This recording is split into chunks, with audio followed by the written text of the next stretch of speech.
ونستغفره ونؤمن به ونتوكل عليه ونعوذ بالله من شرور أنفسنا ومن سيئات أعمالنا من يهده الله فلا مضل له ومن يضلله فلا هادي له ونشهد أن لا إله إلا الله وحده لا شريك له ونشهد أن سيدنا مولانا محمدا عبده ورسوله أما بعد أعوذ بالله من الشيطان الرجيم بسم الله الرحمن الرحيم قل لا أسألكم عليه أجرا إلا المودة في القربى آمنت بالله صدق الله مولانا العظيم وبلغنا رسوله نبي الأمين الكريم ونحن على ذلك لمن الشاهدين والشاكرين والحمد لله رب العالمين.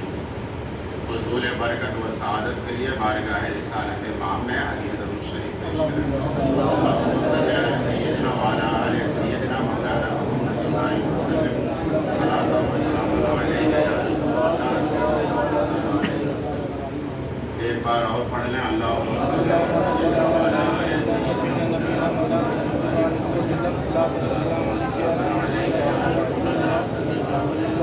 علی یہ محبوب فرما دیجئے ہم نے جو تمہیں ہدایت کا راستہ دکھایا ہے ہم تم سے اپنا حق تبلیغ یہ مانگتے ہیں ہماری اہل بیت سے محبت کرو.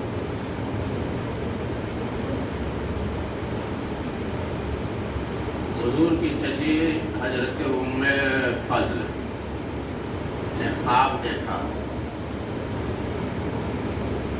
بارگاہ رسالت میں عرض کی یا رسول اللہ میں نے ایک خوفناک خواب دیکھا ہے. کہا چچی جان بیان کرے.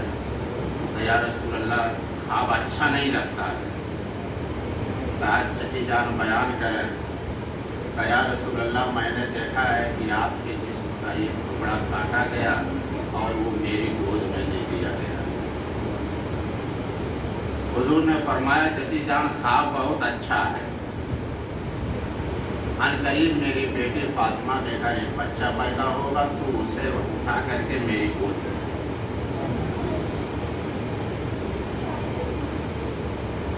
چند ہی دنوں کے بعد حضرت خاتون جنت رضی اللہ تعالیٰ عنہ کے گود میں حضرت امام پاک تشریف لائے.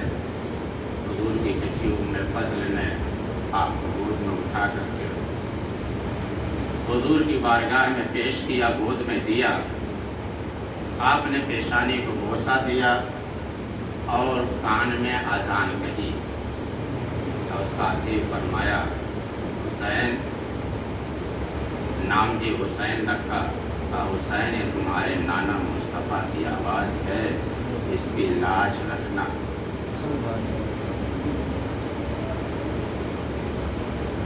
امام نے نگاہ اٹھائی, نگاہ سے نگاہ میرے نگاہوں ہی نگاہوں میں جواب دیا نانا اگر یہ آپ کی آواز ہے تو یہ کان حسین کا ہے.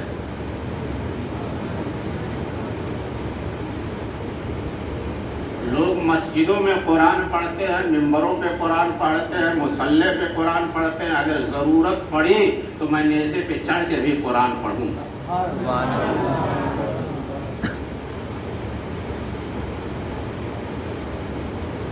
امام حسین کا نام صبح قیامت تک زندہ رہے گا, اور صرف اس لیے نہیں وہ لباس رسول ہے, صرف اس لیے نہیں کہ لبت جگر حضرت زہرا ہے, صرف اس لیے نہیں کہ نور نگاہ علی ہے. نواز مصطفیٰ ہونا بڑی سعادت کی بات ہے. لبت جگر حضرت زہرا ہونا بڑی عزت کی بات ہے. لیکن حسین کا نام اس لیے بھی زندہ رہے گا کہ اس کی ہمت پر علی شیر خدا کو ناز ہے. اس کی ہمت پر علی شیر خدا کو ناز ہے. اس نواسے پر محمد مصطفیٰ کو ناز ہے. سب سجدے تو سب نے کیے پر اس کا نیا انداز ہے. اس کے سجدے پر خدا کو بھی ناز ہے. سجدے سب نے کیے پر اس کا نیا انداز ہے. اس کے سجدے پر خدا کو بھی ناز ہے. خدا کو ناز ہے. زمین سے لے کر آسمان تک عرش سے لے کے فرش تک کائنات کا ہر ذرہ خدا کی تسبیح و تحلیل ذکر و اذکار میں مشغول رہتا ہے۔ عرش عظیم کے سائے میں سجدہ کرنا آسان ہے، جنت کے پرکیف فضاؤں میں اللہ کا ذکر کرنا کوئی مشکل نہیں۔ مسجد کے محراب میں بیٹھ کر کے اللہ اللہ کرنا آسان ہے، لیکن جوان بیٹے کی لاش پر گھوڑے دوڑتے دیکھ کر کے سجدہ کرنا، آون و محمد کی تڑپتی ہوئی لاش کو دیکھ کر کے سجدہ کرنا، معصوم علی اصغر کے 6 ماہ کے بچے کے گلے میں چبھتا ہوا تیر دیکھ کر کے سجدہ کرنا، عباس کے بازو قلم ہوتے ہوئے دیکھ کر کے سجدہ کرنا، اپنا پورا جسم تلواروں تیروں بھالوں سے زخمی ہو کر کربلا کی تپتی ہوئی ریت پر سجدہ کرنا، یہ صرف حسین کا کام۔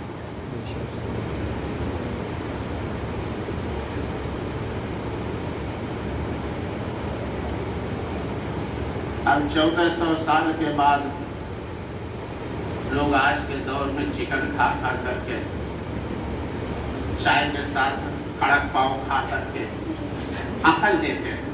امام حسین کو ایسا نہیں کرنا چاہیے، میدان میں آنا تھا تو لشکر و سپاہ جمع کر کے آنا چاہیے تھا، لوگوں کو ساتھ لے کر کے آنا چاہیے تھا، محبان اہل بیت کو اکٹھا کر کے میدان میں لے کے آنا چاہیے تھا، تنہا کیوں آئے؟ لیکن پوری انسانی تاریخ گواہ ہے، باطل جب آیا ہے تخت و تاج کے ساتھ آیا ہے، لشکر و سپاہ کے ساتھ آیا ہے، ساز و سامان کے ساتھ آیا ہے، لیکن جب حق آیا ہے تو تنہا آیا ہے، بے سر و سامان آیا ہے، بے وسیلہ آیا ہے، تنہا آیا ہے۔ نمرود کے شاہی دربار میں طارق کا بیٹا ابراہیم کون سا لشکر لے کر کے گئے تھے؟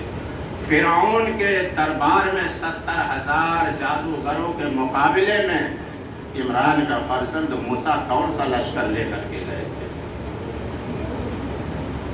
تو کفار مکہ کے سامنے عبداللہ کا در یتیم ہو یا یزید کے تخت و تاج کے سامنے فاطمہ کا لخت جگر ہو،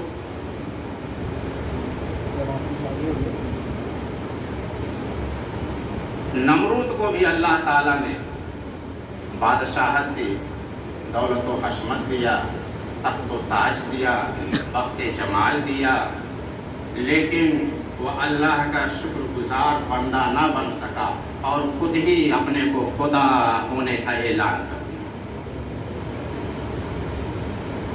فرعون کو بھی اللہ نے تخت و تاج دیا، لشکر و سپاہ دیا، مصر کا راج دیا، لیکن وہ بھی اللہ کا شکر گزار بندہ نہ بن سکا، بلکہ اس سب کو اپنا دماغ و اپنا کسب کمال سمجھ بیٹھا اور انا ربکم الاعلیٰ کی صدائیں بلند کی۔ کفار مکہ کو بھی اللہ نے سیم و زر کے خزانے دیے، چاندی و سونے کے ڈھیر تھے ان کے پاس، عرب کی سرداری تھی، مکہ کی مختاری تھی۔ یزید نے بھی اپنے باپ سے سلطنت لی، عامرانہ بادشاہت لی، لیکن اللہ کا شکر گزار بندہ نہ بن سکا، شریعت اسلام سے بغاوت کر بیٹھا۔ اور ان کا انجام کیا ہوا؟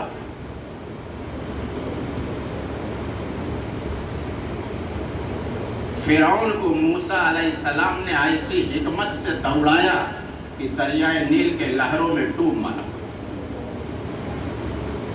نمرود کو مچھر نے مارا، اللہ نے مچھر کو کہا گھس اس کے دماغ، ادھر سے گھس، ناک سے گھس اور دماغ میں بیٹھ۔ نمرود کو مچھر نے مارا، فرعون دریائے نیل کے لہروں میں ڈوب مرا۔ ابو جہل جو مکے کے سردار تھا،